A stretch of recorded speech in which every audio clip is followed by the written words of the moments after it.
Social distance, wash your hands, and stay safe has been the headline for 2020. The reality of our world, where a contagious novel virus has been virulently spreading and taken the lives of so many, has wreaked havoc on a global scale. Our world has lost a sense of touch, but we're also living in the era of mass communication, which has served us well in mitigating the effects of social distancing. With people falling ill and mass deaths, economies crashing, and virtually every aspect of our lives impacted, stress, anxiety, and isolation have been the looming grim theme since January. The workers who are battling the front lines of this pandemic, our doctors and nurses, are the most vulnerable.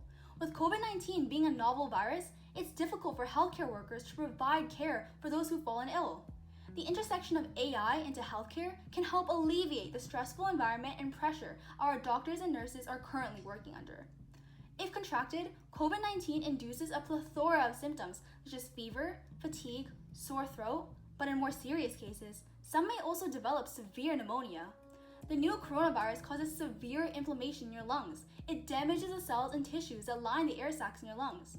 These sacs are where the oxygen you breathe is processed and delivered to your blood. The damage causes tissue to break off and clog your lungs. The walls of the sacs can thicken, which can create breathing difficulties.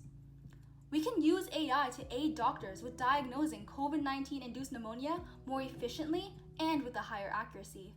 Using a binary image classification model, the machine learning model is able to predict whether a chest CT scan of a patient is positive for pneumonia or negative.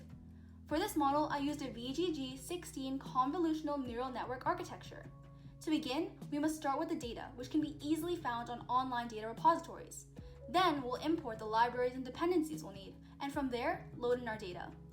After that's done, we initialize the model and add the layers, compile the model, add the callbacks, and then train it. During the training process, the model is essentially learning how to classify the data samples, similar to a human. The term learning is slightly vague. How are convolutional neural networks trained to be able to diagnose CT scans like humans? Possibly even better. Without going too far in depth, convolutional neural networks work by extracting features from the image samples. The initial layers consist of low-level features, such as a line or an edge, and as the layers go on in the model, the features become increasingly more complex. For example, for an image of a cat, the first few layers may look for edges of the cat's ear, and then the next couple may look for an ear, and then perhaps a cat's head. The AI learns similar to the way humans do. We're able to classify images and recognize objects because of distinct features or characteristics. Going back to the model, it's finished training, so let's load our saved model and test it on unseen images.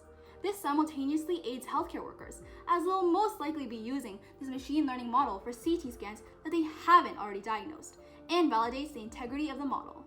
We'll load in an image from our COVID-19 positive pneumonia test samples from the data samples directory, and it should output a 1. The application of technological innovation into medicine and healthcare is undoubtedly one of the most rewarding benefits in the pursuit of creating intelligent machines. AI has the potential to be destructive, but that should go without saying. We're in the midst of perfecting the creation of an entity that might surpass the human brain, and nothing vast ever enters the life of mortals without any consequences. The threat artificial intelligence poses should serve as a cautionary warning in vigilant development, rather than as a justification for seizing the progress of a technology that has the equal potential to cosmically transform our civilization and redefine what it means to be human.